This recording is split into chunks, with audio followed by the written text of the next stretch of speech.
ছাড়াদের বাড়িতে ঢোকাতে হবে। আমার তো ঘর ছাড়া কেউ আছে বলে জানা নেই। যদি যদি যদি যদি যদি কেউ ঘর ছাড়া থাকে, আপনি আপনি মাননীয় ডিজিপির কাছে তালিকা দেবেন, কিন্তু শর্ত একটাই, ওই ব্যক্তির বিরুদ্ধে 2021 সালে নির্বাচন পরবর্তী সন্ত্রাসের যে 12,500 এফআইআর হয়েছিল তার কোনো অভিযোগ নেই। একদম পরিষ্কার শর্ত, যার জন্য জাস্টিস মঞ্জুরা চেল্লুর নেতৃত্বে কলকাতা হাইকোর্ট যে কমিটি করে দিয়েছিল, সিট তৈরি হয়েছিল, ভবানী ভবনে টেম্পোরারি অফিস হয়েছিল, আপনি তালিকা দেবেন। তার মধ্যে যদি সম্মানীয় রাজনৈতিক ব্যক্তিত্ব থাকে যাদের বিরুদ্ধে 2021-এর পোস্টপোল ভায়োলেন্সের অভিযোগ নেই, তাকে সসম্মানে এলাকার বিজেপির বিধায়ক এবং এসপি গিয়ে বাড়িতে ঢুকিয়ে দিয়ে আসবে। আর যদি 2021-এর পোস্টপোল ভায়োলেন্সের অভিযোগ থাকে, তাকে সরাসরি জেলে যেতে হবে। এটা মারামারি করার জায়গা নয়। আমরা চাই দায়বদ্ধতা, ভাষা প্রয়োগের শালীনতা। আমরা চাই সংবিধানকে মাথায় রেখে সংবিধানের যে 3টি বিষয় রয়েছে, for the people, by the people, of the people, সেটাকে মেনে আমরা এই বিধানসভাকে এগিয়ে নিয়ে যেতে চাই। আজকে দীর্ঘ বক্তৃতা করা উচিত নয়। পরম্পরা মেনে প্রোটেম স্পিকার, যিনি গত 3 দিন নিষ্ঠার সঙ্গে চালালেন, মাননীয় Tapas Roy, senior member of this house, senior leader of the state, তার যোগ্যতা দিয়ে যেভাবে পরিচালনা করেছেন, তিনিও নিশ্চয়ই ধন্যবাদ জ্ঞাপন করবেন। এখানে প্রধান বিরোধী দল থাকলেও অন্যান্য বিরোধী দল থেকেও কয়েকজন জিতে এসেছেন। এই বিধানসভায় সকলের প্রতিনিধিত্ব সুনিশ্চিত করার ক্ষেত্রে তারাও হয়তো শুভেচ্ছা দেবেন। আমি আশা করব আমাদের স্পিকার মহোদয় ঘোষণা করবেন আমরা পরে কবে বসবো, সেটা আমার ঘোষণা করা উচিত নয়।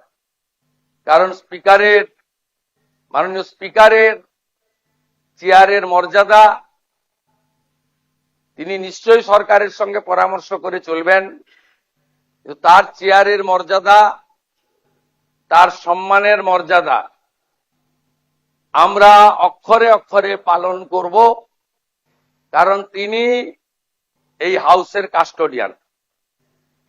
তাই আমি আশা করব পরবর্তী বিধানসভার যখন পূর্ণাঙ্গ বাজেট অধিবেশন হবে, মহামহিম রাজ্যপালের বক্তৃতার মধ্য দিয়ে, তার আগে সর্বদলীয় মিটিং, বিএ কমিটি, বিভিন্ন হাউস কমিটি এবং standing committee formation, public accounts committee তৈরি করা, ফিনান্স কমিটিগুলির নির্বাচন, সব ক্ষেত্রেই এই বিধানসভায় ডাক্তার বিধানচন্দ্র রায় থেকে শুরু করে বিগত দিনে যারা দিকপাল স্বাধীনতা সংগ্রামীরা, অজয় মুখোপাধ্যায় থেকে শুরু করে,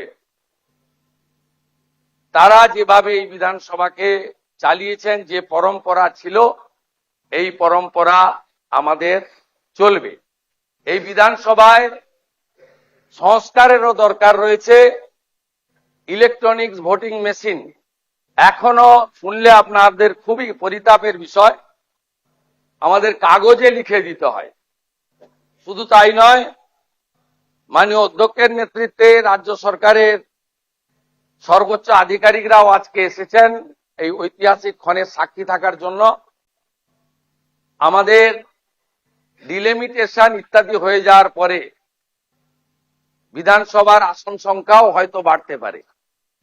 তাই ভবিষ্যৎ পরিকল্পনায় নতুন বিধানসভা ভবনের প্রয়াসও অধ্যক্ষের নেতৃত্বে, রাজ্য সরকারের সহযোগিতায় আমরা আগামী দিনে করব ইত্যাদি আমি আশা প্রকাশ করে বিরোধীদের আশ্বস্ত করতে চাই, যে সংবিধানের পরিভাষা বিধানসভা সংসদীয় গণতন্ত্রে house belongs to opposition, final decision অধ্যক্ষ নেবেন, কিন্তু আলোচনায় অংশগ্রহণের ক্ষেত্রে সময় বরাদ্দর ক্ষেত্রে সরকারের ভূমিকা, সরকারি দলের ভূমিকা আমি পরিষ্কার করতে চাই।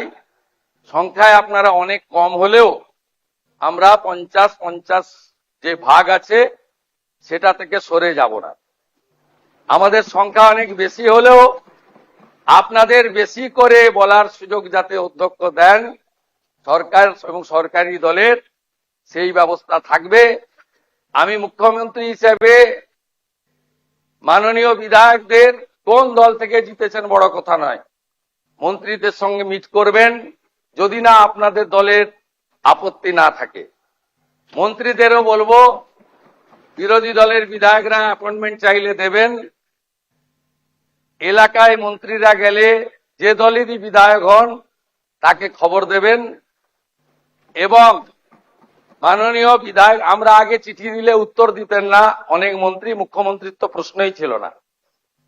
আপনারা আমাকে চিঠি দিলেন, দেবেন, প্রাপ্তি স্বীকারও পাবেন এবং কিছুটা ইতিবাচক ফলাফলও পাবেন। আশ্বস্ত থাকুন, ভারতীয় জনতা পার্টি 21টা রাজ্যে মাননীয় নরেন্দ্র মোদীজির মার্গদর্শনে যেভাবে সরকার চালাচ্ছে, ছাড়াদের বাড়িতে ঢোকাতে হবে। আমার তো ঘর ছাড়া কেউ আছে বলে জানা নেই। যদি যদি যদি যদি যদি কেউ ঘর ছাড়া থাকে, আপনি আপনি মাননীয় ডিজিপির কাছে তালিকা দেবেন, কিন্তু শর্ত একটাই, ওই ব্যক্তির বিরুদ্ধে 2021 সালে নির্বাচন পরবর্তী সন্ত্রাসের যে 12,500 এফআইআর হয়েছিল তার কোনো অভিযোগ নেই।